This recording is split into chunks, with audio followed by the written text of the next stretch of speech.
Hi friends, ఈరోజు వర్ణ పరిణామ విజ్ఞానం గురించి తెలుసుకుందాం. ఇందులో రెండు రకాలు ఉంటాయి. ఒకటి శబ్ద పరిణామం, రెండు అద్వయ పరిణామం. ఈ శబ్ద పరిణామాన్ని ధ్వని పరిణామం అంటారు.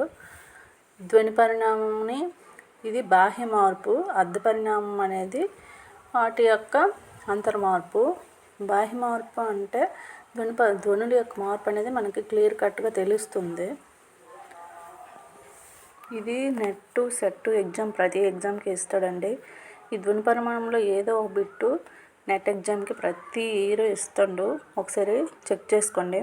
ఫస్ట్ వర్ణ వ్యత్యయం. ఈ ధ్వని పరిమాణంలో చాలా ఉన్నాయి, కానీ వర్ణ వ్యత్యయం ముఖ్యమైనది. ఉచ్చారణలో తత్రపాటు వల్ల కానీ ఇతర కారణం చేత కానీ ఒక పదంలోని వర్ణాలు ముందు వెనుకలుగా మారడం. అంటే ఒక పదం తీసుకుందాం. For example నవ్వులాట. నవ్వులాట లాట అనేది స్థానాలు మారి టా లాగా మారాయి అన్నమాట. వానరాశి, వారణాసి, తడవకొను, తవుడుకొను, లోన వలనగా మారింది. రెండుగా మారింది. రెక్క, ఎరుక, నావుడు, అనవుడు, రోలు, వరల్, నారికేలము, నాలికేరము, బారసాల, బాలసారె. ఈ నవ్వులాట అనేది నవ్వుటాలుగా మారిందంటే ఓకే. ఇక్కడ రోల్ అనే పదం ఎలా మారింది వరల్గా అనేది తెలుసుకుందాం. రో అంతే ఓ ప్లస్ రా కదండి, అందువల్ల రా వెనక్కి ఓ ముందుకు వచ్చింది, వరల్గా పిలుస్తున్నారనమాట. ఇవి నెట్ ఎగ్జామ్స్లో ప్రీవియస్గా ఇస్తున్నాడండి బిట్స్. ఈ ప్రోలు అనే శబ్దం ఎలా వర్ణ వ్యత్యయంగా మారిందో మీరు కామెంట్ బాక్స్లో కామెంట్ చేయండి. ఇది కూడా నెట్ ఎగ్జామ్ బిట్టేనండి, ప్రోలు అనే పదం కూడా.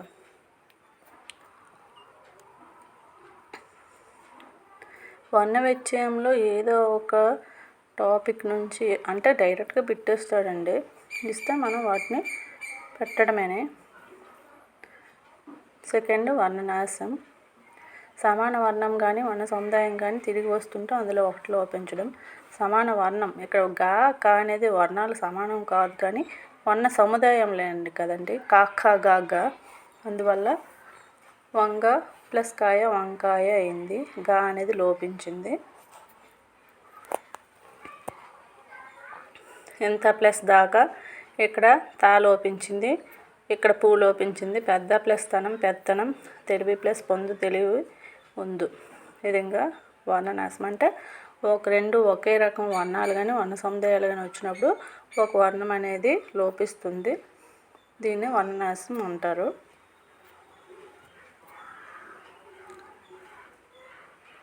మూడోది స్వరభక్తి అండి. దీన్ని విప్రకర్ష అని కూడా అంటారు.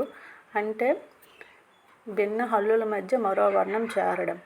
అంటే ఏవైనా రెండు హల్లులు ఉంటే అవి వేరే చేరడం. అంటే చా ద్రుడు ఉందండి, అక్కడ రకారం ఉంది, రకారానికి పక్కకు నెట్టేసి దు అనేది ముందు వస్తుంది. అంటే సంయుక్త వర్ణాల మధ్య మరో వర్ణం చేరి సంయుక్తను విడగొట్టడం. ద్ర అనేది సంయుక్త అక్షరం, అందువల్ల రకారాన్ని పక్కకు నెట్టేసి చాకి రాకి మధ్యలో దా వస్తుందండి. చంద్రుడు.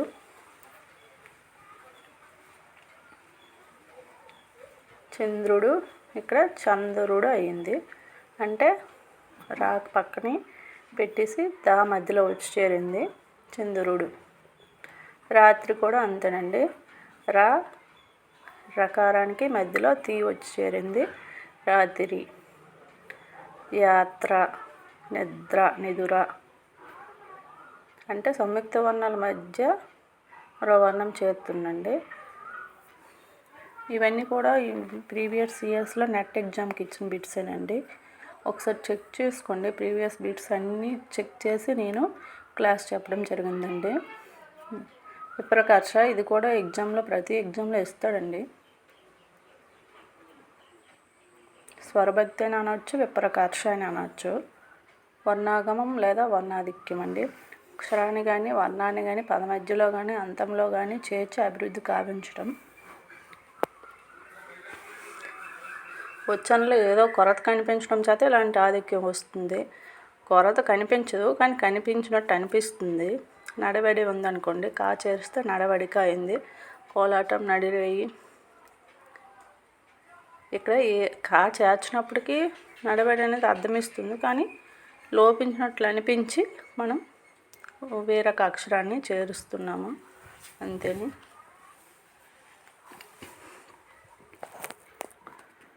ఇది కూడా ప్రీవియస్ నెట్ ఎగ్జామ్లో ఇచ్చాడండి. లోపదీర్ఘత ఒక పదాన్ని ఉచ్చరించినప్పుడు ఒక వర్ణం లోపించినప్పుడు దాని ముందున్న వర్ణానికి దీర్ఘం రావటం. ఇక్కడ లోపదీర్ఘత అంటే ఉందని కదండి. నీ ఊరు ఊ అక్కడ లోపించింది, నీరు అనేది వచ్చింది. ఉయ్యాల యా ఆకారం లోపించి ఊ వచ్చింది. పగడంలో పగడాలు, మహారాజు మారాజు, వైరమున వైరాణ మూ లోపించి రాకి దీర్ఘం వచ్చింది. కంచములు కంచాలు మూ లోపించి చాకు దీర్ఘం వచ్చింది. లోపదీర్ఘత అంటే ఒక అక్షరం లోపించి ముందు అక్షరానికి దీర్ఘం రావడం అండి. ఇదే లోపదీర్ఘత. ప్రీవియస్గా నీరు, నీరు, కంచములు, కంచాలు, వైరాణ ఈ బిట్స్ ఇచ్చాడండి. డైరెక్ట్గా అడుగుతాడు, కింద ఒక ఆప్షన్ ఇచ్చి ఇది వర్ణ సమీకరణంలో దేనికి సంబంధించిందని ఇస్తాడు. వర్ణ సమీకరణం అండి. ఇది లాస్ట్ శబ్దం కానీ ఇది కొంచెం కన్ఫ్యూజ్గా ఉంటుంది. సమీకరణం అంటే కూడిక, రెండు భిన్న వర్ణాలు కలిసి ఏకవర్ణంగా మారడం వర్ణ సమీకరణం. ఇది రెండు రకాలు. పూర్వవర్ణ సమీకరణం, పరవర్ణ సమీకరణం. పూర్వవర్ణ సమీకరణం, పరవర్ణ సమీకరణం అంటే ఫస్ట్ పూర్వవర్ణ సమీకరణం తీసుకుందామండి. ఒక వర్ణం దాని తర్వాత వర్ణానికి అనుగుణంగా మారడం అండి. ఇక్కడ కన్ఫ్యూజ్ అవుతుంటండి. పూర్వవర్ణ సమీకరణం అంటే ఒక వర్ణం దాని తర్వాత వర్ణానికి అనుగుణంగా మారడం. 10 లు ఇచ్చారు, 10 ప్లస్ లు ఇచ్చారంటే ది అనేది లూకు అనుగుణంగా మారిందండి. ఈ ఇకారం ఒకారం అయింది. ఇక్కడ కూడా ది అనేది లూకి అనుగుణంగా మారింది. గది ప్లస్ లు గదులు అయింది. ములికి ప్లస్ లు ములుకులు అయింది. అంటే తర్వాత వర్ణానికి ముందు వర్ణం అనేది అనుగుణంగా మారుతుందండి.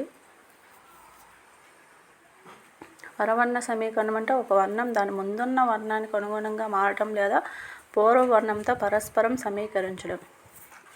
అంటే పరవర్ణం అంటే పరవర్ణం అనేది దాని ముందున్న వర్ణానికి అనుగుణంగా మారుతుంది. గది ప్లస్ కు గదికి అయింది. అంటే కీకి అనుగుణంగా కు అనేది కీకి అనుగుణంగా మారింది.